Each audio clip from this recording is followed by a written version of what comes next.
We'll go ahead and Yeah. get started here, guys. And if we can get the chat going, I see that the question interface is working, so we'll definitely utilize that. And if we can get a less formal kind of ad hoc chat dialogue opened up, we'll do that as well. So, welcome everybody. This is the first of hopefully many. We'll be doing a webinar series for Home Assistant here. This was sort of born out of the Getter chat rooms, which I know a number of you are very familiar with. A lot of the same questions seem to come up, and we encourage the updating of documentation so that we can answer questions ourselves. I know most of us are self-starters, and we like to kind of just work through the problems and implement as fast as possible. So I will say that the more that we supplement our documentation with some of this information that we're going to try to get out tonight and over the course of the next series of videos, maybe we can save some people some heartache and some trouble and time. So with that being said, we'll go ahead and roll into the next slide here. So tonight you've got, or morning or afternoon, depending on where you are, over here in the Eastern Time Zone. It's 7 p.m. I know Paulus, as you can see from the slide here, is the creator of Home Assistant. He's on the West Coast. So, and Ben, I'm not exactly sure where you're at today. Raleigh, North Carolina. Okay. East Coast. All right. So we've got the United States covered here. I know we've got a number of participants from overseas and all around. So welcome. Hello, everybody. Paulus, I'll go ahead and hand it over to you here. You can introduce yourself. He is the creator, folks. So here's Paulus. Yeah, hey, hi everybody. Yeah, my name is Paulus. Creator, 2.5 years ago, almost 3, I guess. Started out with a simple script. I want to automate the lights when I get home. Just got the Philips Hue. And it kind of like grew and grew and grows. And well, I guess that's where we are now today. With a whole bunch of people using it every day to automate the stuff. It's very cool. Yeah, it's actually here 4 p.m., so it's not too bad. It's starting to cool down in San Diego, so thank God. It's very hot out there, yes. It is, yes. All right, and we've also got with us Ben. You know his face from the many videos that he's already put out. Ben, you can go ahead and introduce yourself. I believe you might be muted, sir. Oh, sorry. Yeah, that microphone mute button. Yeah, sorry. So I'm Ben. A lot of you guys probably have seen my face. I was dubbed today the evangelist of Home Assistant, and I think that's perfectly fitting. I am not a coding guru like so many of the people that are here. But I make videos, and I love being a part of Home Assistant, and I represent the person who's new because that's basically me. I don't generally know what's going on, so I'm excited to be here. I don't know totally why I'm here. I just make videos and smile and hope that I can help people as much as I can.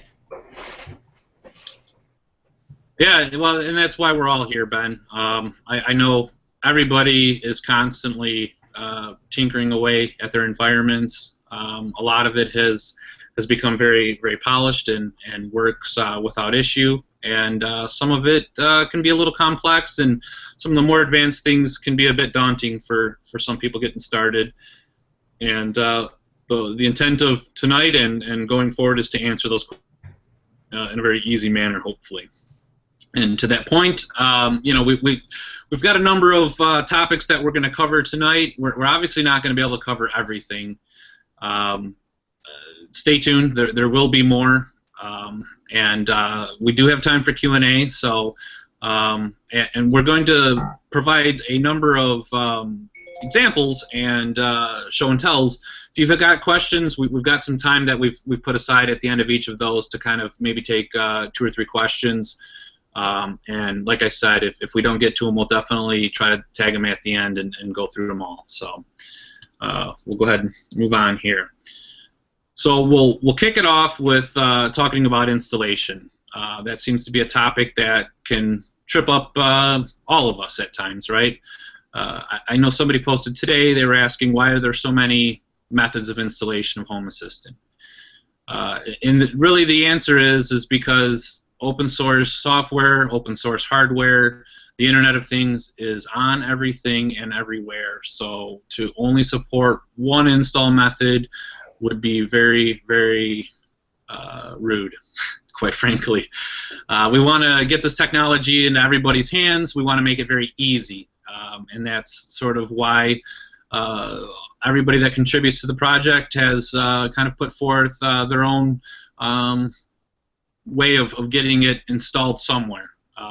And a lot of the methods are very popular, and we've got some great getting started guides that explain those. And some of them are a little more difficult. I know some of the folks that have deployed Home Assistant on the Synology NAS devices have been going through some hurdles as of late, and that's, it's a testament to the flexibility of the platform, because here you are running a home automation platform on a NAS device, which is traditionally designed to store your data, not necessarily control it, right? But we'll get there. We're solving that just like we're solving everything else, and we'll get to a far more convenient, easier, faster way to get the software turned on and going. That being said, to really install Home Assistant, you're talking about one command, maybe two, to actually open the interface there. And looking at the slide, it's pip3 install Home Assistant. For those that aren't super versed in Python, all that is a package manager which installs software on your computer that is of the Python variety. And in this particular instance, we're just installing the Home Assistant Python package. It does mean that Python 3 is required. Python 2, unfortunately, you need to move to the more current standard in future of Python. Some of the things that we do, some of the software that we use is only available in Python 3, and it's really just the general direction. You're going to reach a point where Python 2 isn't even around anymore soon. So I do know that some of the Windows users can have some difficulties with installing Python on their machine and then running this simple one-line command. It's always been a tough case for our Windows folks, no matter what software you're talking about. I will say that getting yourself maybe a Raspberry Pi or another cheap device and using that, which at the end of the day is really just a Linux environment, you may find more folks that can offer some to chat rooms, because that's the operating system that they're running. We'll help you out, but just sometimes you'll run into issues that are only Windows specific, and sometimes we've got to wait till some of our more advanced Windows guys are around to answer those questions. I did see a question pop up. Do we need to be root? The answer is no. No, we encourage you not to be root. That actually will lead into the next topic, which is virtual environments. A lot of people are very puzzled by them. A lot of people don't understand what they are. High level, we could devote a whole talk to virtual environments, but we'll spare you that. They're a self-contained Python environment. You can think of it as a protected area where you have a virtual instance of Python. So when you install Python on your computer, it gets installed, it configures itself, it's installed what's known as globally.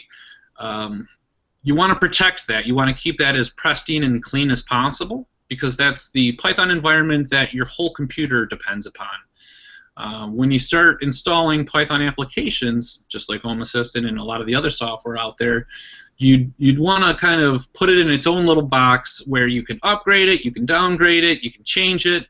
You don't really impact the rest of the stuff that you run Python against.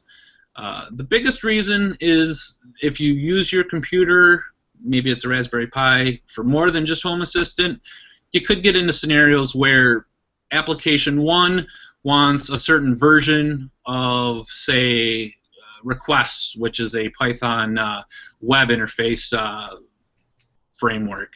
That application may want a certain version of it, whereas Home Assistant may want a different version. And clearly, if you're only using your global Python environment, they start to conflict with each other. One will update, the other one loses its version, and then that application doesn't work, so then you go and update that application, and now your home is, it's not good.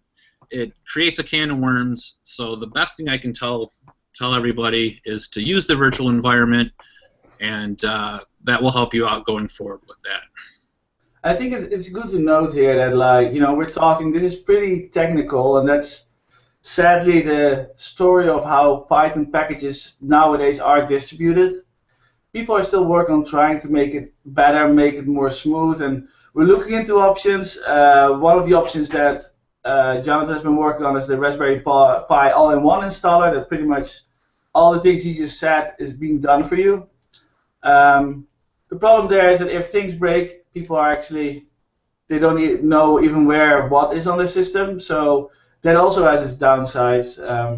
The problem is that, like, to get to a place where you can just say, here's an installer and just run it, a lot of big steps have to be taken, and like for every platform, different support has to be added, and it's a lot of work. And so that's for now. We have to go through some hurdles, but we'll get there eventually. Yeah, that's a very good point, Paulus. And that's just a testament to Python, guys. It's a very flexible, it's a very, very capable programming language. That's one of the reasons I think Paul selected that when he started down this route. But with that great power comes great responsibility and complexity, right? One of the things that I think a number of folks are working on is trying to reduce that complexity and kind of abstracting Home Assistant out of the Python innards. There's a lot of guys that would like to see a text editor for the configuration files and some of these other cool plugins or components that will kind of remove some of that. At the end of the day, I think you'd really, if you're managing your own Home Assistant environment, you'd want to maybe take a few minutes, and there's some great articles. I'll make sure that we can get a good repository of URLs and places to go read up on these things are available to the users out there, so that when you want to get some more information on this, you can. But one of the things that I think a lot of people forget too is virtual environments give you kind of a backup environment where when things go wrong, like let's say you're kind of learning the world and you're installing things and configuring things, and maybe you did something kind of incorrectly, it's a lot easier to reinstall or recreate that virtual environment than it is to go back and reinstall your whole computer or the server that it's running on and kind of get back to where you were before maybe incorrectly configuring something.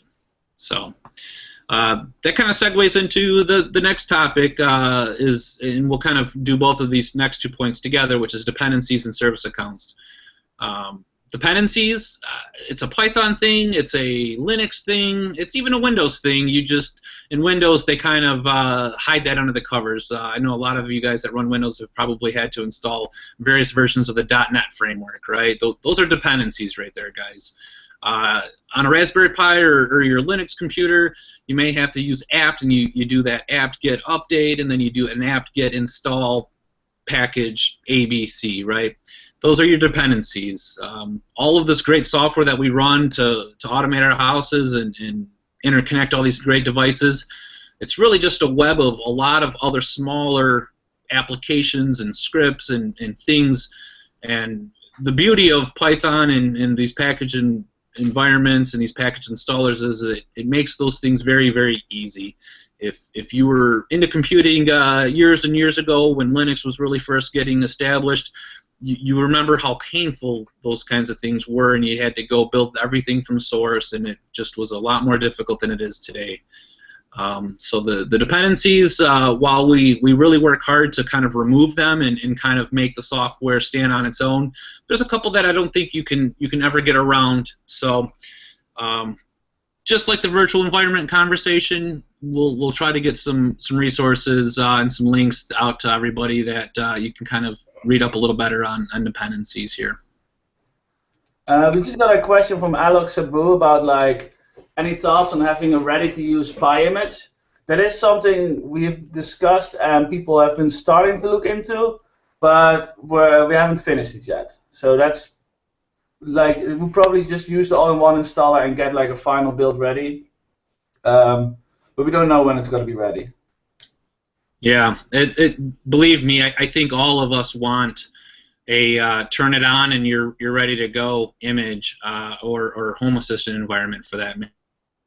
I will say, being the guy that cobbled together the all-in-one installer,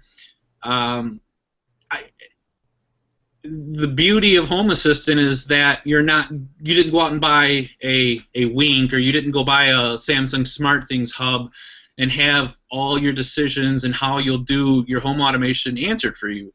And one of the things that I think we need to look at, and that's why it's going to take a little while to produce a Home Assistant image, is what that image will be, because we're not here to tell you guys how to install your software or run your home automations, and to manage an image and give everybody the functionality out of the gate. Some of those decisions have to get made, so we want to just make sure we're doing it in alignment with what everybody wants, right? I know a lot of folks run Z-Wave, and I also see a lot of conversation out of folks via the all-in-one script that they don't want Z-Wave in there because they don't run it, right? And they just feel that it takes too long to install Home Assistant because the Z-Wave is there. So it's going to be a kind of a little bit of a road to walk before we get to the image, but it's coming. It's something we're definitely looking at, and we want to make sure it's robust and it's future-proof, so we don't get everybody into kind of using it and then it doesn't pan out, right? That wouldn't be very much fun for everybody. So, yeah, we already touched on it, but the last point on this slide here is just that Windows is a little different. Anybody that runs Windows knows installing Python by itself is a little different than all the tutorials you find out there, right?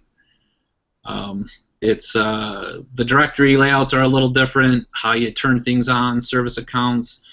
I will preface it and say that a lot of the really cool open source things that you find out there, some of them just don't exist in the Windows world. And I'm a big proponent of Linux. It's open. You can build it from the kernel out, and it's yours. And to that point, a lot of the cool things that show up that you might want to use with Home Assistant, I can assure you that they would probably appear in a Linux fashion first, and then somebody's going to port it over to Windows second. That's just kind of how these things work. So that's my 2 cents about that. Moving forward here.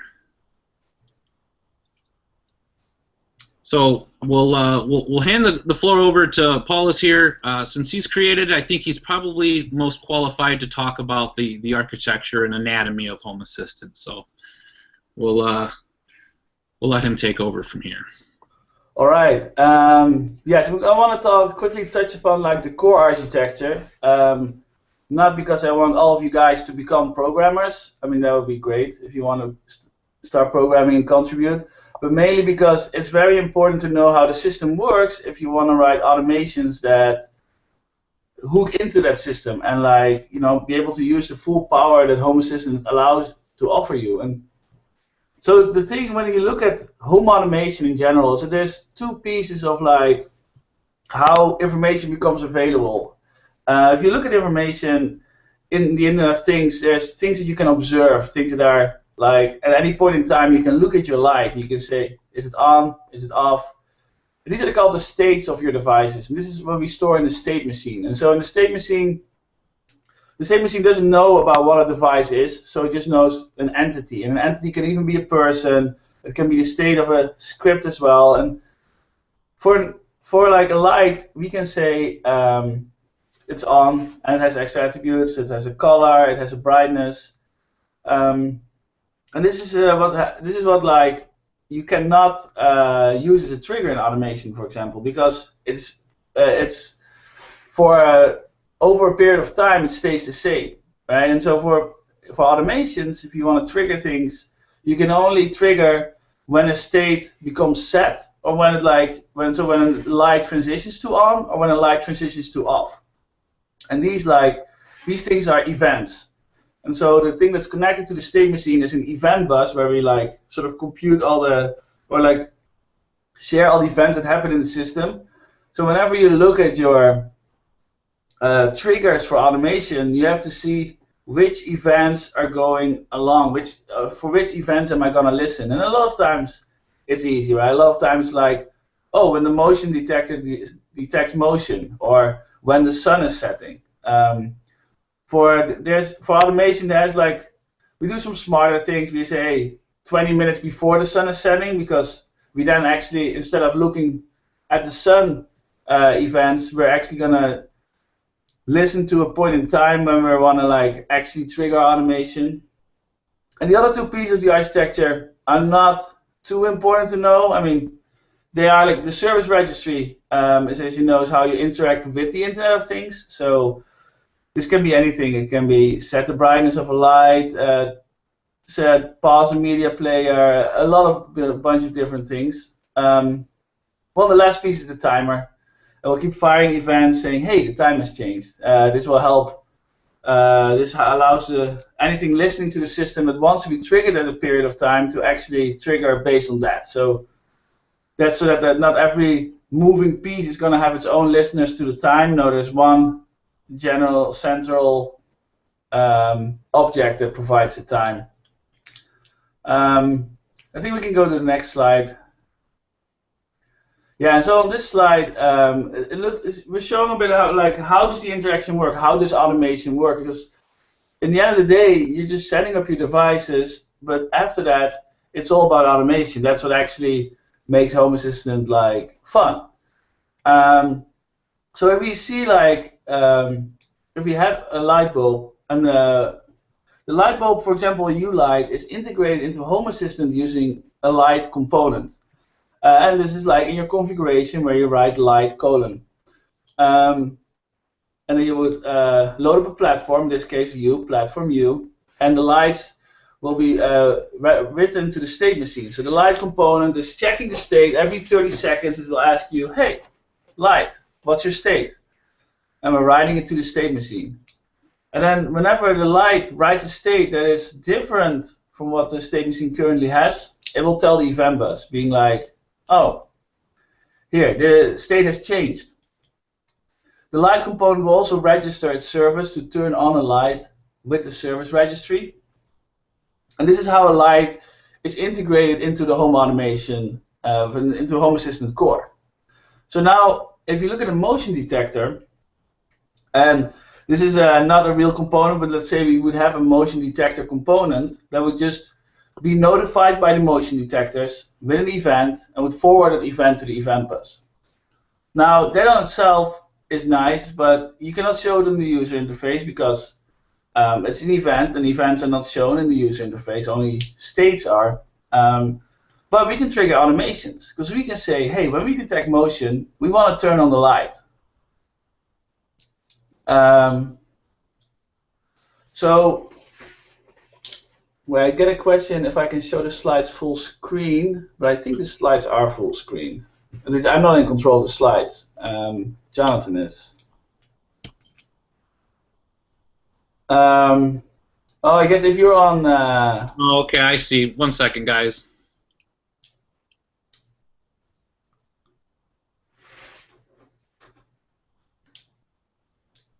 Yeah, I think what's going on is that we have to make sure that Jonathan's screen stays visible. Otherwise, people will see my face, which is also good, I guess. But you won't learn that much. Yeah, I'll tell you what. Let me also make the. We can hide you from the broadcast. Are you there? Okay, well that doesn't work. Now, okay, so when you hide me, it mutes me. Yeah. I'm gonna make our slides visible view only. I'll post that in the chat. Yeah, I think they can also click the pictures in the chat and it'll show up, I think. Well, or at least on our end, if I click Paulus's face, he shows up, and I'm always looking at him and not Jonathan's screen. I don't know if they have similar behavior on their end. Yeah. Got me. All right, let's continue, I guess. Um, yeah, so the automation component is where you would listen for events of your motion detector, and then the only thing you do is when we detect motion, let's call a service to turn on the light. And that way, all the different components like a light, motion detector, and automation, they don't know about one another. They only know about the event bus, but they can work together because you as the author of your automation rules has this knowledge, right? And in the future, if we would have an automation added user interface, that user interface would have the knowledge and you would just interact with the user interface. I think that's it for this graph. All right.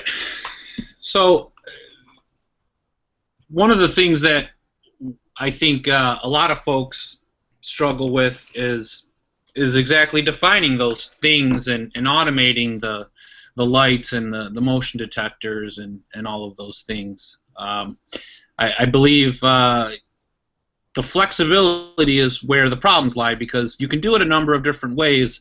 There's no one way, and I think that's where a lot of the confusion comes in. So what we've displayed here is just two different versions of marking up your markup language, or the YAML language as it's known, to achieve that.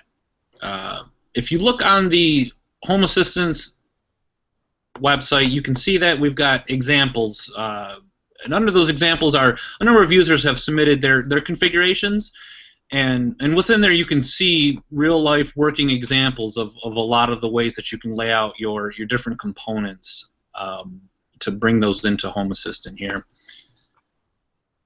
We can look at the first one here. This is sort of the way you would lay things out in a stock configuration.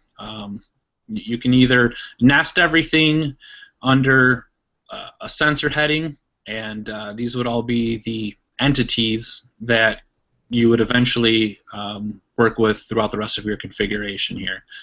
Some of the key takeaways are the way you lay out the YAML, and that's where the challenges lie, is kind of how it's parsed. And the key point to notice here is that you've got a parent tag, and then for each entity underneath it, they need to be unique. And you can see that's even the case down in the second style. You have to, instead of a nested tag environment, you're going to give them unique names. That's the key point to know here, is that you can't have two entities with the same name here.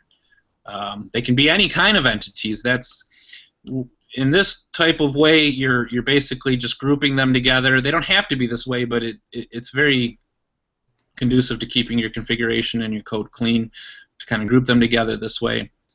But you can also lay them out this way. And there's actually a third way, which we'll touch on, which is to kind of break the configuration out into multiple files. You can see over here I've noted that there's a validator. I've got a link to that. It's in the slide deck. We'll give you that at the end, so you can use that. That's very helpful, because some of the biggest issues I think people encounter is that they restart Home Assistant after putting in a bunch of new components and switches and all these different things, and none of it shows up, and they can't understand, or maybe Home Assistant doesn't just start back up after they've added these things. 8 out of 10 times, the biggest thing you're fighting against is you just didn't format your configuration files correctly, and that's why it's not working for you. And the validator will help you with that, because YAML is very extensible. It's very similar to XML, for those that are aware with XML. It's just not as convoluted and complex as XML, thank God. Well, yes and no. I mean, I feel like that's also the downfall, right? YAML is very accepting of, like, but because it's accepting, it means that, like, it's also very sensitive about, like, how it's interpreting whatever you are trying to say what it is doing. So I feel like if you look at the first style one under the sensor, you see the dashes, and what I see a lot of times in the chat, people are like, why are there dashes here? Why are there no dashes in, for example, style 2? And, like, what does it even mean, a dash? And so the way you should see YAML is that there's two big types of data structures that hold the other values. The one you see in style 1 with the dashes is a list. And so every thing that starts with a dash becomes a new entry in a list of sensors that you're defining. And then the other type is where you just have name of something colon and then a value. Is there's a groups of key value pairs. I'm not sure what a good word is to like try to translate it into layman terms. You can see this in style 2. In style 2 we will just give a block of names of values and of names of variables and their values, so like platform, MQTT, state, topic, home, bedroom, temperature. And these values together, that's the actual configuration of one platform for MQTT, and that will result in one entity. And so at the top we have 2 of those blocks, but because you have to like group it in something else, otherwise those blocks will override one another. So we have a list of 2 of those blocks. So yeah, that's something that's like it's kind of like tricky. Yeah, it gets further compounded here when you split out your files. It's a preference thing. I personally think splitting out everything into its own file and then following the format which you can see there with the dashes is a little easier. And I think you find that once you get used to using Home Assistant and adding your stuff into it, I think most people kind of settle into splitting it out. That's just kind of what I see the progression being. When you first start out, I think a lot of folks find that it's easy to have it all in one file. But as anybody that uses it for any bit of time realizes, that one file starts to become very unruly and it gets filled with stuff. One thing I do want to point out too that I see a lot of people don't always take advantage of is comments. Comments will help you. Comment your configuration files. You can use them to build structure and meaning to you even. It doesn't have to be anything more than just something that makes it a little easier for you to read what you're doing, right? And that carries over into a lot of different stuff. But the key thing that you need to know when you're splitting out your configuration into separate files is you have to add an include for those files into the main configuration.yaml file, okay? You define the file type or entity type that you're going to break out, and then you add an include for it, right? And you can see there on the left, we've done that, or this is actually an excerpt from my configuration files. And then what that actually looks like, so I used the sensor file as an example. If you look at how the sensors are added, they're no different than the other style that we were just looking at, which is style 1 actually. But in this particular instance, we wouldn't group them under sensors because the entire file is sensors, right? That's kind of the key thing there is you're abstracting one of the YAML layers away because it's in a file, and I think that trips people up sometimes too. You're only going to define your platforms within that file because these are all different types of sensors. So you can have all your sensors in one file, but they're all different types, right? And if they were the same type, they would be nested underneath that platform. They don't necessarily have to be, but it just becomes easier to keep track of things that way. Yeah, I think that if you wanna, we have a lot of examples of how to use include files on the website. If you go to the website, there is an examples menu item, and then on the home, if you go to the examples, you scroll down.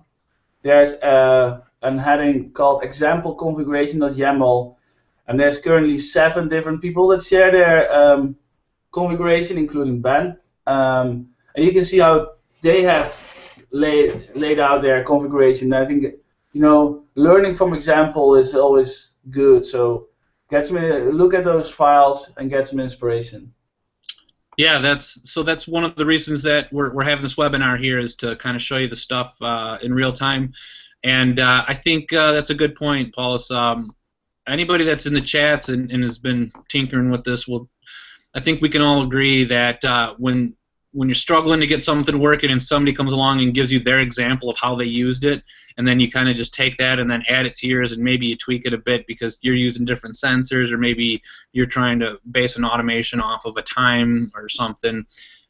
It's usually you're up and running because somebody gave you an example here. And I encourage everybody to go ahead and get your configuration files into that cookbook, into that example area. The more stuff that we add to that area, guys and girls, the better off we all are, because I don't know about you guys, but I use that as inspiration.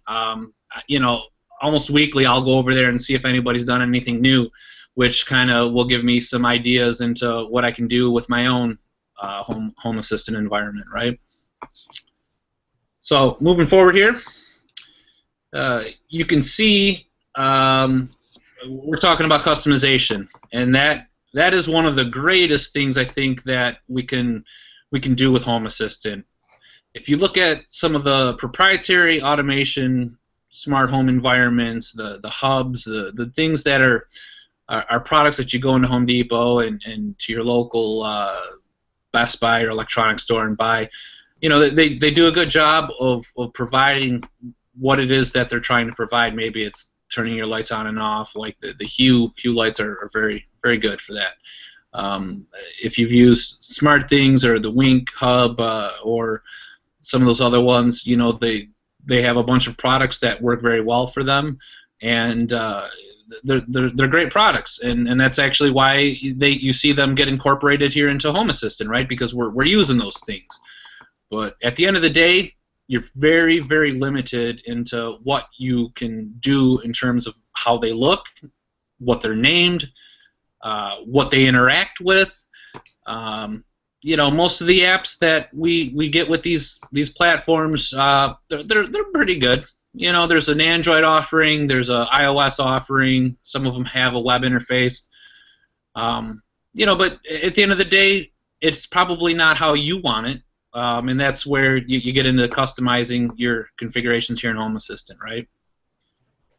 If you look at my example here, I've used Z-Wave because I think that's one of the ugliest ones that we have out there today, right? If you look at that name below Node 4, you can see that that's the Z-Wave name that's been assigned to it in Home Assistant. And unfortunately, that's not necessarily a Home Assistant thing, guys. That's a Z-Wave thing. That's just how they name things, and I think it works very well because it's very descriptive, but it's not human, and that's where you want to customize your stuff to kind of change how it looks in the web UI, right? We'll step through what each piece is here for folks that aren't aware. So either in your main configuration.yaml, if you haven't split out your stuff, if you have split out your stuff like I've done here, I would have a separate file that I would just put all my customizations in. And in that file or in your main file, you're going to list out everything that you want to customize, right? And it's important to note here that we're listing it by its Home Assistant known name, not necessarily what you called it in its app, not necessarily what it might refer to itself as in another place, but this is what Home Assistant knows it by. So in this instance, we're talking about a Z-Wave switch, right? One of the things that I think is important to show you here is the developer tools where you can get this information. Paulus, I don't know, maybe this is a good point to kind of just pause this discussion and we'll jump into the states. Yeah, well, actually, the next slide is going to be like, Perfect. I'm going to show how Customize works. Sure. So, can you make me the presenter? I think so. Yep. Bear with me here, folks.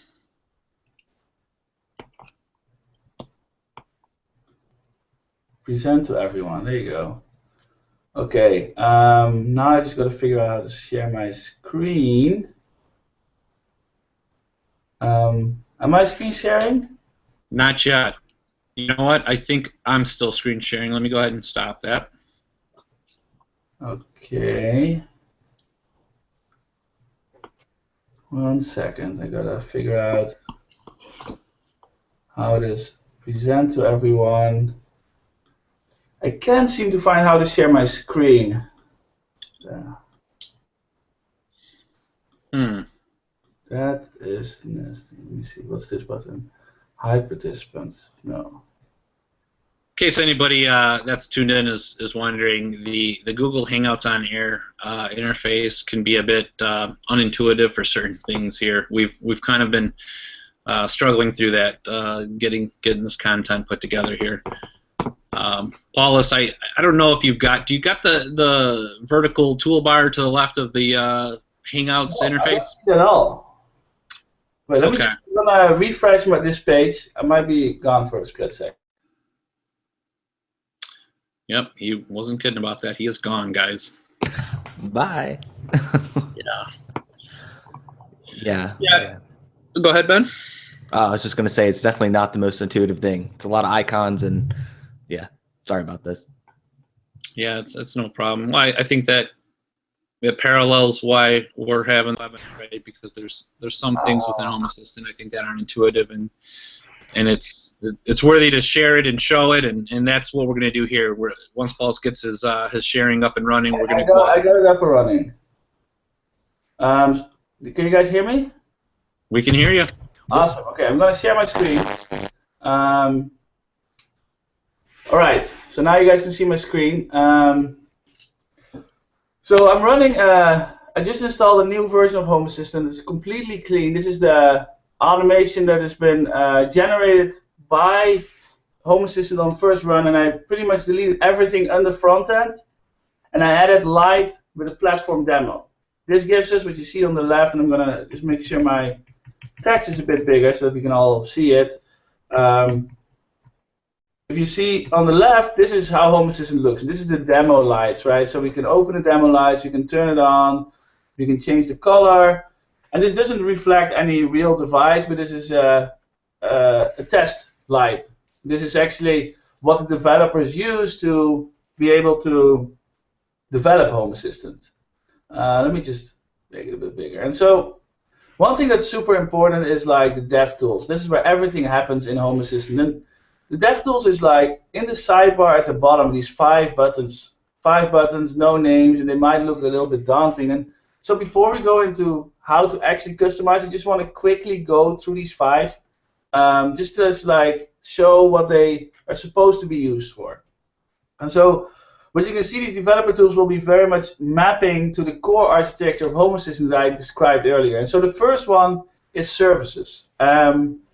So these are the services that are currently available in my Home Assistant instance. And the top one, Reload Core Config, that's a service that will be available in the next release. So I'll not go too much into detail right now. There's Restart if you want to restart Home Assistant. There's Stop if you want to shut down Home Assistant. Toggle, you can pass in any entity. And if the entity is off, it will turn it on, and vice versa. And then the next 2 are always a bit confusing. There's Home Assistant turn off and Home Assistant turn on. But then there's also light turn off and light turn on. And people are not fully aware of like what is the difference. And the difference here is that if I call light turn on, I will only turn on lights. It doesn't matter if there's a switch in between. It will in the group, if I pass it a group of entities to turn on, it will only turn on the lights. On the other hand, Home Assistant turn on will turn on anything it can. So it will look, it's a switch, turn on the switch. It's a media player, turn on the media player. It's a light, turn on the light. So that's kind of like the difference here. And these are all the services that were in the service registry that I talked about earlier. And some of these things is like light turn on. They will actually, if you click on it, you will see the arguments that you can pass in to a light turn on. As you can see, you can specify the XY color, you can specify a color name like red, blue, a color temperature. You can say, hey, I want my light to flash. And there's a lot of options. And this is like the best way to explore what all the different options are.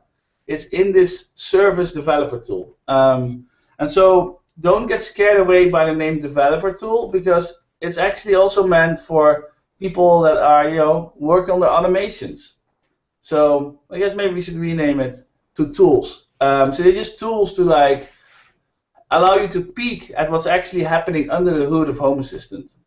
And so the second one is states. This is where you can see all the different entities that are currently available. And so the first one we see is group all lights. And group all lights is actually a hidden group. This is a group that's automatically created by the light component that groups all your lights together. That way you can see is any of the lights on.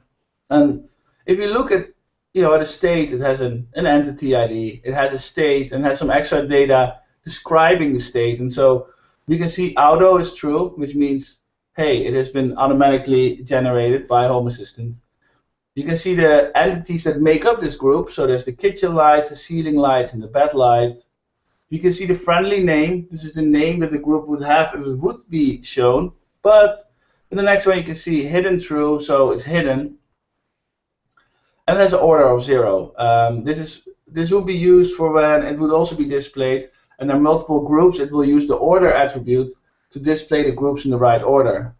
Which, in case you didn't know, the order that you define your groups in your configuration is the order that they will be shown on the front end. That's good to know. And so if you look at, for example, the bed light here, it's also on. We can see that there's a RGB color. RGB stands for red, green, and blue, and so it's a value between 0 and 255 for each color, and together it forms like a different color. You can see there's a color temperature and there's a brightness. And so what's very important about this screen is that we can actually see the entity names here, right? And so given the entity names, and we'll get back, I'll return back to that in a bit, is what we needed, what Jonathan was talking about, to customize the entities. The third tool I want to show is the events. And so events allow you to see which event listeners are currently registered, and you can fire an event. And so the reasons why you want to maybe fire an event is to test if your trigger is correct, that you you want to simulate an event that normally happens. So I know that the Z-Wave, when a scene is activated, it will actually fire an event, and you can simulate it using this tool. The fourth one, and this one is also very important. This is, and I actually noticed today that there's a bug. The spinner will not go away, so you can hide that.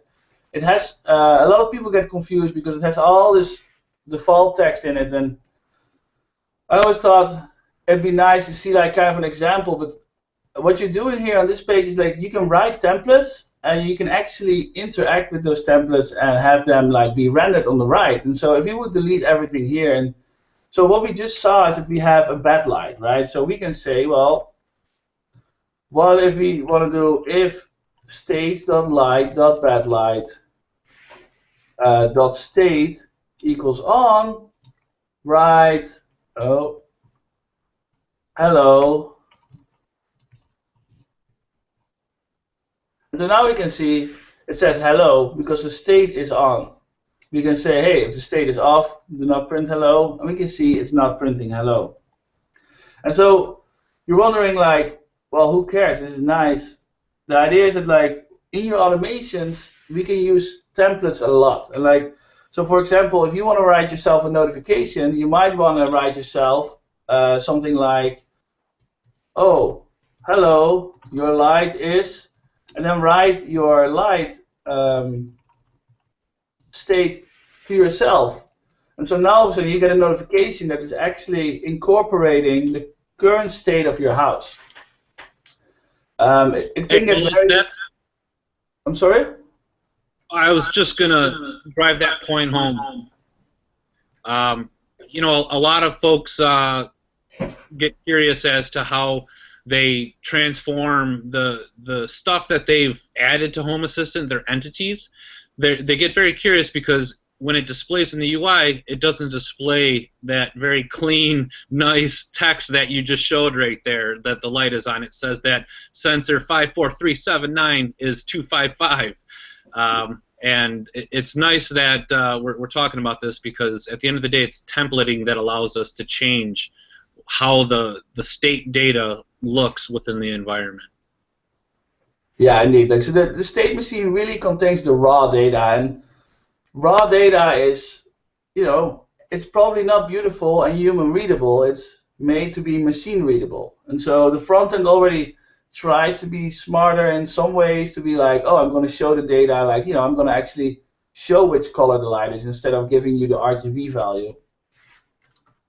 But yeah, at the end of the day, templates is what can help you to make it next level, like readable and understandable. We'll actually go through the anatomy of a template in just a couple more slides here. So for the folks that want to dig in a little more on that, we'll definitely talk a little bit more about that.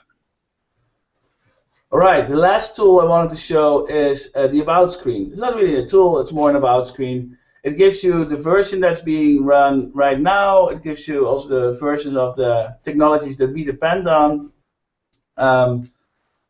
It also gives you your error log. So if an error happened during startup of Home Assistant, it will be shown on this screen. And this can be very useful because you might not realize that something is not working until you come here and be like, oh, wait, something is actually broken. So this file is very important. So yeah, now, that's a good point. Home Assistant is batteries included, folks. Yeah. So what I want to talk about is to customize, right? How can we customize? And so let's look at this bad light. This bad light, its friendly name is bad light. And it means that if we go to state, we can see it's bad light. But if we change this to like bad light hello, and we can override the state, which is great, we go to state and it actually changed. However, this is only the representation of the light. This means that the next time the light will get updated, hello is being stripped away. And the light update happens every 30 seconds or so. We can trigger it. For example, here I'll turn it off, and you can see hello is gone. And we're like, snap, we want to have hello there. So now we go back to the stage tool, and we notice what is the entity ID, light.badlight. And as Jonathan said before, this is what we need for customize. So if we go to our configuration, I hope it's readable. I beefed up the text a lot though. I think it looks like flawless. Okay. So customize is a setting that falls under the general Home Assistant configuration. So this is the generic, like the core configuration. And so to add it, you can do customize as being like the value for customize, and then it's another key value of light.badlight. And then we can start overriding things. So now we can say, well, let's do a friendly name. We want it to be bad light hello. And so now if we would go to the terminal, this is where we're running Home Assistant right now, and I'm also going to increase the font size. I'm going to close Home Assistant. You can see now on the left, streaming updates has gone to an exclamation mark, meaning, hey, there's no connection to the server right now. You can see that everything still looks okay, but it no longer will connect to the server. So it will actually still function, but the functions never hit Home Assistant. But now, let me make sure, yeah, I saved the file. So this is right here right now, and I can start it, Home Assistant. You can see on the left, the exclamation mark is being removed. We're having a connection now again. And we see that actually our name has been turned into hello. And so starting the next release, and this is very exciting, is that we can now do this on the fly without having to restart Home Assistant. So for example, let's say we want to add an icon to Home Assistant. And to do that, we pick an icon from the website materialdesignicons.com. This is also linked from like different pages on the documentation. And if we zoom in, we can, for example, here, all these icons are usable inside Home Assistant. So let's say I want to have a bike. So we can see the name is bike. So I'll go to my icon, I'll call it MDI, because you have to prefix everything with the source, which we only have one source, Material Design Icons, and do bike. And so now this time, instead of actually going to restart Home Assistant, I'm going to call the new service reload core config. So I'm going to call the service, and I hope this works. So it doesn't show right now, and so this is kind of the tricky part of the service why delayed adding the service for a long time, but the next time the state will get updated, we will actually get the right icon. As you can see now, it has a bike icon. And that will stay even if we change the light or anything else. This has now been reloaded and applied. Hey, Paulus, I think that's a good point to touch on. For all of your automations, all of your entities, everything that's going on within Home Assistant, we're talking about states and we're talking about events. Like Paulus said, it's not enough to just say that you want to do something when the light turns on, because that light could be on for hours. That state will never change.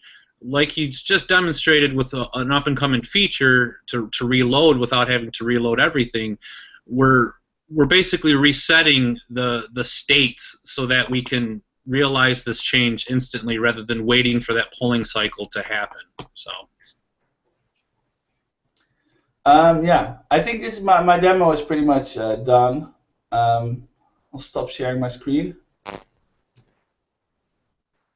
Back to you, Jonathan.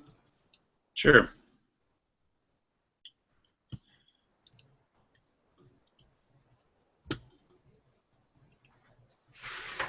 Let me know once you guys are able to see the slide deck. Yes. Well, you gotta hit play, I guess.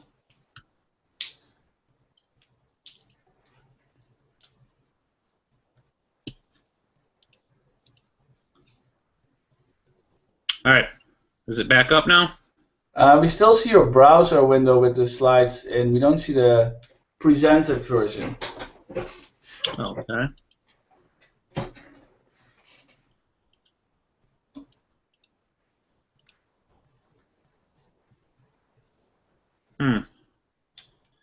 Wants to be difficult now, huh? I think if you press the screen share button again, you should be able to see, pick a screen.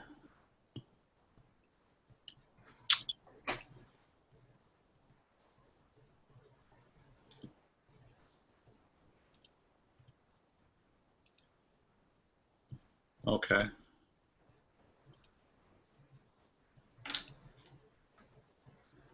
Apologies, folks. I think we should be all set in just 1 second.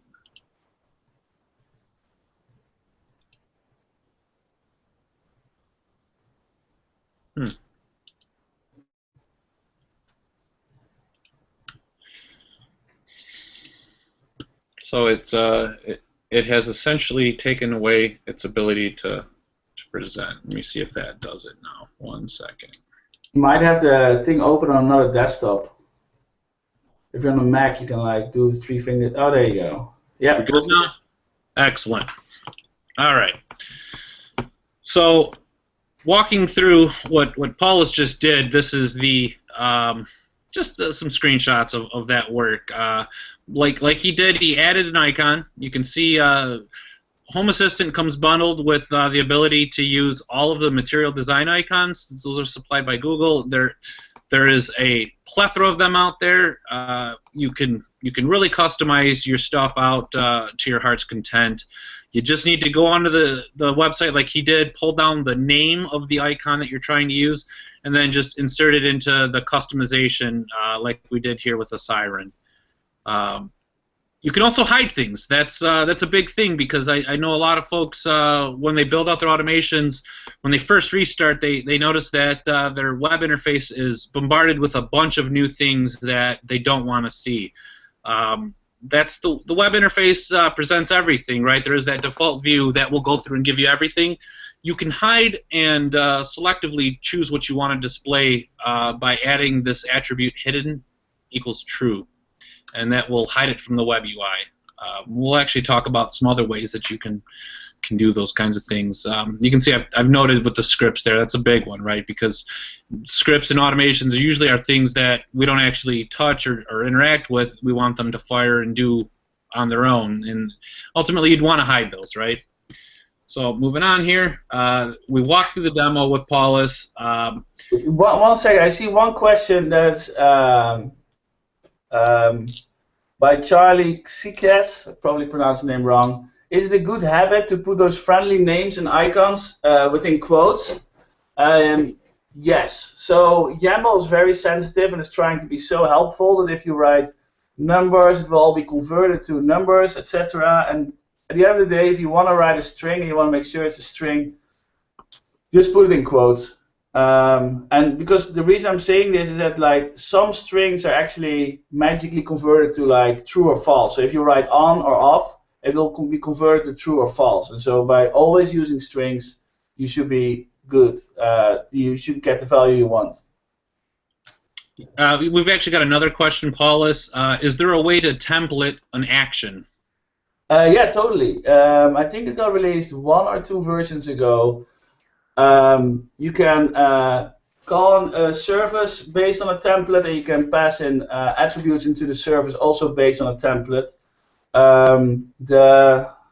Which was a way to respond to certain questions, because it's in the. If you go to getting started, and you go to scripts, then well, that's what I was saying now, but I actually. Let me see if I can't pull that up for everybody, Paulus. That sounds good.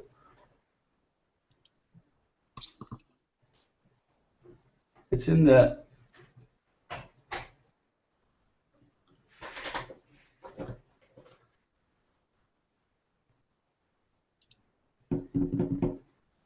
I can't find it.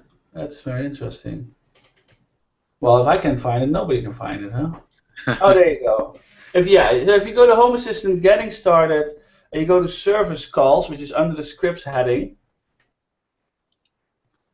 If you scroll a bit down, so that you have data, you can pass in data, and then here, use templates to decide which services to call. And so that way you can say, I want to, for example, call a different service. That's you use service underscore template, and you can use data underscore template, which is at the bottom of the page, where you can, for example, target another entity based on certain data, or target a different temperature.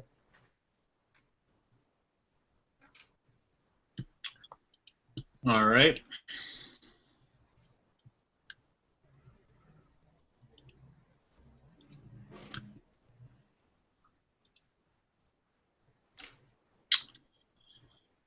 So combining the templating, which, as Paulus mentioned, we can customize and change just about every aspect of what we're displaying and how we're interacting with it within the web interface. That's one of the very powerful things within Home. Looking at the other platforms that are out there, you don't get that kind of flexibility. A lot of the times they'll expose maybe naming changes, they'll expose maybe some icons, but they don't let you actually change the data that's coming in and out of it. And that's one important point to kind of talk about, is that when you talk templating, you got to understand it, because you are, when you make the call to it, you're changing the representation of that data, right?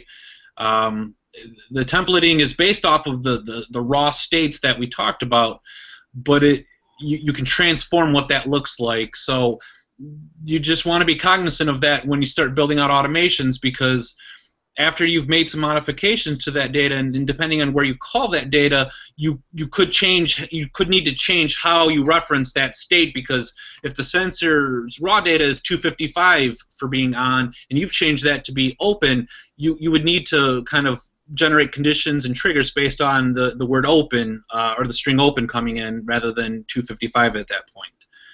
Just things to be cognizant of.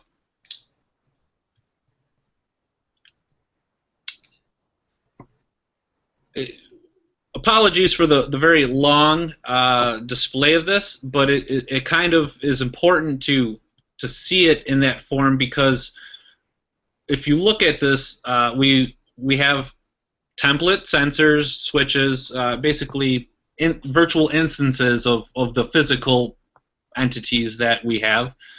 And in this instance, I've taken those physical sensors. These happen to be open-close wireless sensors. They're Z-Wave. And I'm transforming how they look in the web interface. And you can see with the screen cap at the bottom, in the raw form, they don't look very good. They're very hard to read. They don't make much sense. But when you apply a template to them, you clean it up, you add an icon, you give it some contextual meaning in the naming, and then you can actually change the value that's being rendered, like we were showing, with something meaningful here. And if we look at the actual syntax, we're calling the sensor, we're interrogating its state, and then we're just mapping a new value to that state here. That's the key point to take away from that.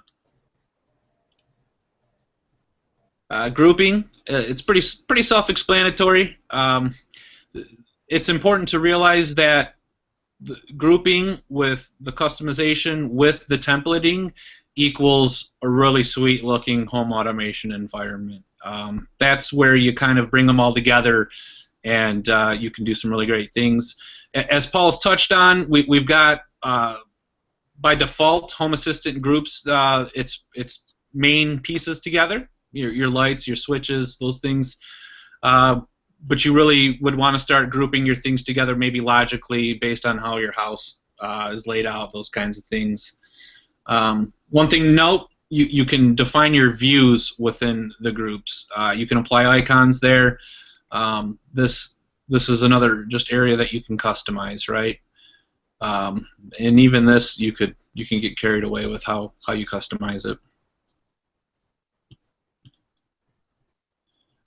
One of the things that was added that I just want to touch on right here is the URLs. That was a feature that we turned on, what was it, maybe 2 releases ago, I think.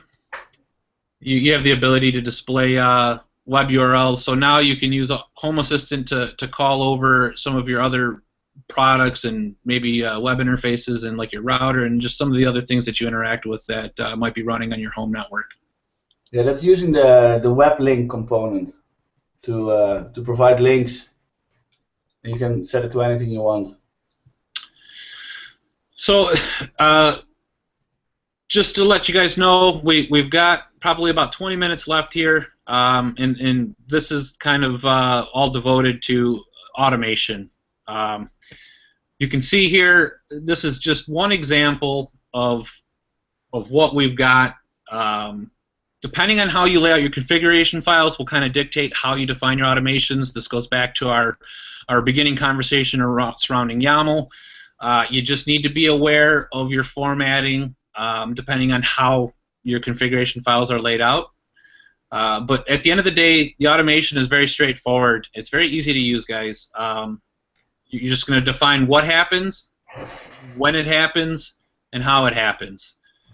There is one other area that you would define in here if you need to, and those are conditions. When I get to the next slide, I'll see if I have a couple of those in there. I may not have used conditions in this example. Looking at it, your automation is the rule, and then in terms of how it happens, we make a final call to a script, and the script is where you would put all of the moving pieces to your automation, right? So. Oh, go ahead, Paul. Quickly interrupt there. So we actually 2 or 3 releases ago as well. Could you go back one slide? Where normally you would call the script, you can actually embed now script syntax. So you can actually write multiple steps into your automation. And this kind of will touch upon the question by Keaton Taylor. Is like, why would I use conditions versus using conditions into like service templates? And if you want to use a condition inside, pretty much they're the same.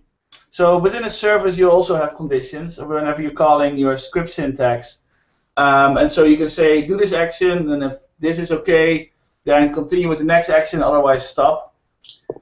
And those are exactly the same conditions as you can pass into your automation. So where your automation rule becomes, when this happens, if this is the case, then do this. Those conditions are the same.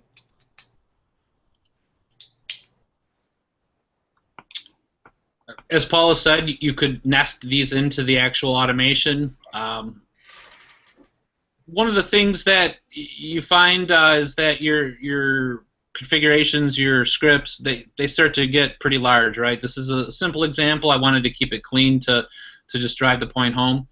And all it really is that we're calling on things that Home Assistant knows about, right? In this instance, they're lights. And when we triggered that previous automation rule, whether it was a conditional-based trigger, again, we're actioning on the state of things. And remember, time is the primary state for a lot of stuff. Time as it moves forward, you're triggering an event every second. And those are the things that you can action your automations off of, right? On top of, you know, whether or not the state of a light is on or off, or whether a motion is detected, those kinds of things. You can see here, when the sun comes up, when the sun goes down, we change the state of a number of entities based on that automation rule. One of the big things I think that folks struggle with is how to identify when it's not going right, or you've set up an automation rule or a script and it just doesn't fire. The big one that really you should check first is obviously the developer tools that Paul has demonstrated. With all the tools built right into the web interface, you usually don't have to leave the UI when you're looking at the automations that you've turned on to see if it didn't work. If it requires further digging, here's a good example of how you would determine that. You would want to just look in the Home Assistant log for the actual automation rule that you defined and see whether or not Home Assistant initialized that rule, whether it updated the state machine of the current status of that rule, and if the events were correct that you were testing that automation against, or whatever the conditions were, it would have fired, and it'll show. All of this will show within the logging. If it's not in the logging, it didn't happen in terms of Home Assistant's knowledge of it. Well, there's one sort of like good thing to know about this is that depending on how you run Home Assistant, different things will be written to the log. So if you're running Home Assistant by typing hash from the command line, then the log file will only contain errors that were printed with the levels warning or error. If you run it as a daemon, as I think the all-in-one installer does, you'll have all the information. That's correct. But in case of running it from the command line, all the log files will be printed to the command line, to the console, I mean. So you can see it right there when it's happening. One of the big indicators that you got an issue too is I've noticed a lot of folks get very frustrated when they configure an automation and then they go to refire up Home Assistant and Home Assistant does not start. It goes back to the formatting. If the formatting's incorrect, guys, it's not going to start. But the beauty is it'll throw, even if you're not running with the detailed logs, that error is going to tell you why it's not happy and where to go fix whatever it is you just configured. Yeah, it's the YAML syntax validator is a great resource to help you catch those. But just remember that your templates will alter your automations and your rules too. And this brings us towards the end here. We talked about the developer tools. We've got Ben here with us tonight. He has produced a number of videos, and he's going to produce, I think, a lot more. I think we're just getting started. As more excitement comes to the platform, I think we're going to see more components supported, more automations added. It's only going to get better from here. Keep an eye on his blog for more videos and his YouTube channel. I think we're going to try to link those. They're already in the documentation. We mentioned the validator, so now you've got the URL to go check that out. The built-in tools, we can't stress that enough, guys. They're really there to help you. If you're having issues, that will usually be your first indicator. If it's not in the states listing, then Home Assistant doesn't know about it, and you need to take a look at maybe you added your component incorrect to your configuration file, and it's just not seeing maybe your wing components or your LIFX lights. Once Home Assistant knows about it or discovered it, it will show up under the states, your entities listed on the right there. And that's where you would want to take that name down if you want to start building some automations around it, because that's the Home Assistant known name. So, and then lastly, we want to encourage help. Contribute, contribute, contribute. You don't have to be developers. I know a lot of folks, myself, Ben, we're not developers by trade. We don't do software development for a living. I couldn't tell you half the things that Paul's checks when people are submitting new software to the platform. But that doesn't mean you can't help and contribute, right? We touched on the all-in-one installer. That was born out of a bad SD card in my Raspberry Pi, and I got tired of having to reset everything up the way I wanted at my house, so I wrote that. And then a lot of people said they could use that, and now we've got a really easy, clean way to install Home Assistant on Raspberry Pis, right? Documentation. If you struggle to get something set up and you get it figured out, I'll use Alexa as a great example here. I notice a lot of people fight with Alexa to get it working the way they want it to work, and I can tell you that Alexa is probably some documentation love. I know a lot of people sort out their problems, but we don't see the request to update the documentation with what they did to fix their problems. So those are great areas that I think anybody can contribute, right? If you know how to type on a keyboard, you can definitely help out with Home Assistant here. I'm thinking, shall I give a short demonstration? Like, we made it very easy to contribute to the documentation. So I'm gonna share my screen. Let me see where my browser is. Let me see. Yes. So I'm gonna go to the Home Assistant website. And so on every page of Home Assistant, for example, let's take Alexa, right? I went to the component page, I click on Amazon Echo, and you see like there's a lot of documentation here, but you see like a typo or you see something missing.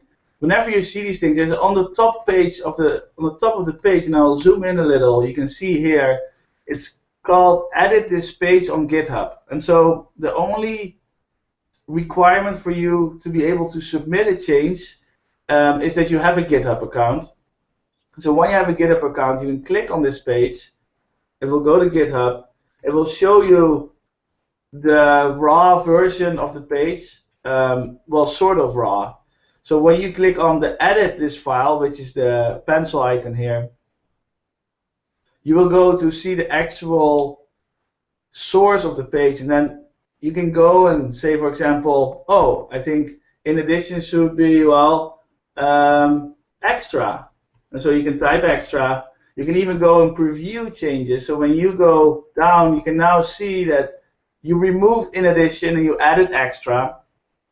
Once you're satisfied, all you can do is you go down and your screen will look slightly different because I have write access to the website, but for you it will say fork and create pull request. It sounds very scary, but it's not. So there's no side effect. There's nothing that like can break on your side or on your end. You cannot break anything on our end. You cannot break anything at GitHub. Just create the fork. It will go to the next screen where you have to say create pull request, where you can write a description of like why you did what you did, why you think it's an improvement.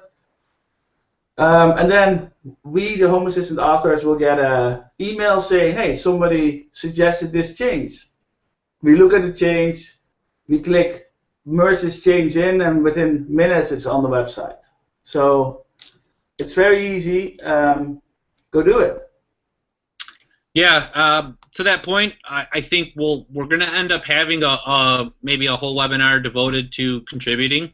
I know there's a lot of folks that like to code and update things, and they're just not quite sure how to share that with the Home Assistant project, so we'll talk about that. We'll probably talk about just adding documentation. That's the biggest way to help. I think if you've not developed anything, like myself even, you know, contributing to the documentation is a way for you to say thanks and help out and keep this this project going strong. Based on how fast the upgrades are coming out, the same thing is true with the new components that we add and the different devices that we're working with. And all of that requires documentation, and it really will help all of us build our next automations if we've got some good examples and some really solid documentation to reference when we go and try to add those things. That being said, I think we're just about out of time for tonight. We hope you guys at least learned a little something that you might not have had prior to joining us. We're going to refine and build this this video webinar series here so that we can give you guys the content and help you out and get you going faster here. So we'll try to open it up. I know we're a little over. If folks have just a few moments and want to ask a couple of questions, we can definitely try to take care of a bit of the Q&A. We tried to do it as we went. So we'll kind of just look through some of the questions that have been posed, and if you've got a question now, go ahead and ask it. As some folks have pointed out, the slide deck link has been shared. I think Josh Wright is kind of running triage in the Gitter chat room this evening, and he's shared the link. This whole video was recorded. It will definitely be available. So it looks like we've got a Z-Wave question here from David. David's asking, I have greater than 30 Z-Wave devices hooked up currently to a Vera platform. One, Z-Wave devices can only be paired with one master, correct? That is correct. It's a part of the protocol. You can only have one controller directing your Z-Wave network. The second part is, what are the pros and cons of going through Vera or buying a USB stick for my server and going direct? It's personal preference, Dave. I don't know that that's specifically a Home Assistant question. That's really just how you want to run your home automation network. A lot of the guys that work with Z-Wave here, they prefer the USB stick because you keep the connectivity and the control within your network. And that's one of the beauties of Home Assistant, is that you don't have to send data out to the cloud. It stays at home in your network. You own the data. Well, actually, Vera is one of the few home automation hubs that does run local. And we do integrate Vera as like the hub into Home Assistant. But for example, log support is currently being worked on by Roy Hooper, which is, like, for example, you won't have access to your logs. I think, and I'm not 100% sure because I'm not like very well versed in Z-Wave, you can hook up your Z-Wave USB stick, make it part of the network, and it should be able to get notified as well. Or like you can set up your device to also notify your secondary controller, which would then not be a controller but more like a sniffer / command sender. So just a participant.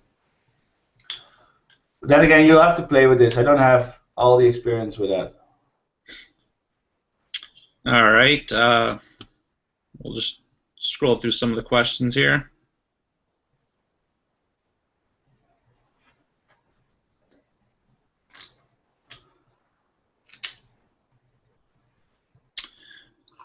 So Alec has asked about sometimes the restart Home Assistant service call within the UI doesn't work.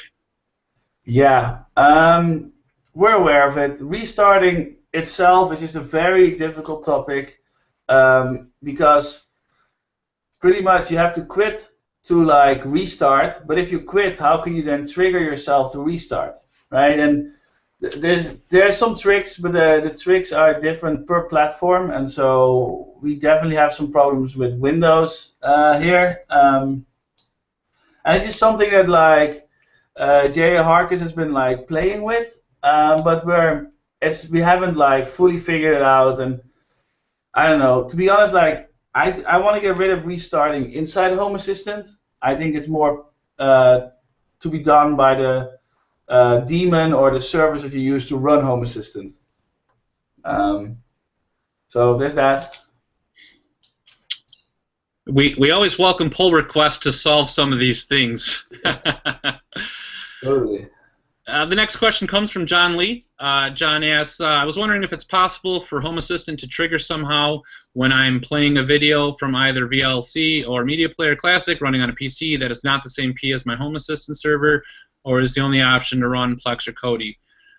John, a lot of people, I think, forget about the shell command components, and there's an API built right into Home Assistant. Any computer that has access to your network, you can interact with Home Assistant with. You can fire API commands at the Home Assistant API, or you could call up or execute shell commands and scripts right from there as well. Paulus, I don't know if you have any other tricks, but there's a lot of ways that you could interact with it. Yeah, in the end, it all depends on which program you're using, and if that program has the capabilities to interact. And then, as you said, command line is usually one option they provide. Otherwise, some media players might start up a web server that you can like query or like send it out. So yeah, that's it's definitely possible, but you have to figure it out per application yourself. It looks like William would like to know if we could show an MQTT implementation of a switch and a sensor. I mean, I feel like these things are covered by the documentation. The Sure. thing is with MQTT is that like you need to be aware of how MQTT works, of course, before you can start like plugging a sensor into it. And the problem with MQTT is that there's not a ready available like UI that you can use to sort of test that the things that you're using are working. So if you want to send a test message over MQTT, I know that Mosquito comes with a client where you can, on the command line, write Mosquito pub for publish and Mosquito underscore sub for subscribing to topics. But yeah, that's kind of it. Truthfully, Paulus, I found there's a great. I have an iPhone. I found a really great iOS MQTT client just for testing. The name escapes me at the moment. I'll pull it up while I talk here. But when I utilize a lot of MQTT underneath the hood here. I'm a big fan of it. I think it is a great medium to make a lot of different things talk to each other inside Home Assistant. And that's one of the things that Home Assistant does is it makes two very different things be able to communicate with each other, and I think MQTT is a great platform for that. The tool is actually called MQTT Tester. I think it was like $2 in the App Store. Wonderful tool. It supports authentication. When I set up some stuff, I'll usually fire an MQTT publication on a topic just to make sure it's working. So. Cool. And one thing I'd point out too to William, if he's looking for YAML in the configuration YAML for MQTT sensors or switches, I do have a lot of that in my configuration on GitHub, so you can check that out too. Yeah, that's a good point, Ben. Everybody's examples, I believe just about everybody that's posted their examples configurations uses MQT in some fashion. Copy and paste their code snippets and just modify them to work for you. I think it's important to note that MQTT understanding is important because you'll be publishing to certain topics and tracking state in certain topics when you're trying to do a switch with it. Sensors are a little easier because you're kind of going to just watch the same topic, but when you talk about a switch, it can be a little bit tricky because you're going to end up bringing two different pieces to that puzzle. So. I think that's just about all of the Home Assistant related questions here. Check out the documentation. If you find that your question's not available in there or nobody's answered it, jump in the Gitter chat room. Everybody's always hanging out in there and happy to answer questions. We've got the community forums. Give those a look. Everything is available there. And if you see that documentation's missing, by all means, help us document. So we just want to thank everybody for. Oh, I'm sorry, Paul. Go ahead. I wanted to do one final note. Is like we know, like Ben makes a lot of videos, but whenever I see other people make videos, I always try to like highlight them on like the community highlights that I like to post from time to time to the blog. So please write up whatever cool things you're making with Home Assistant, either through a blog post, image album on image URL or something, or like videos. We love to like see what people use with it and like try like to promote your project to the community. I think because it's super cool to see what people do. It's inspiring. Half the stuff I've done has been because I read about something that somebody was doing and it gave me some ideas, and I've automated my garden watering. I've got a Raspberry Pi video doorbell, and this is all as a consequence to some of the folks that are hanging out in the chat rooms and posting their projects on the forums. So, that being said, I think we're going to go ahead and wrap this inaugural episode. We just want to thank everybody for hanging out with us tonight, and we'll kind of make this a little more polished as we go, and we kind of know what kind of content everybody wants to learn about. So thanks a lot, everybody. Thanks. Awesome. Good to see you guys. Thank you.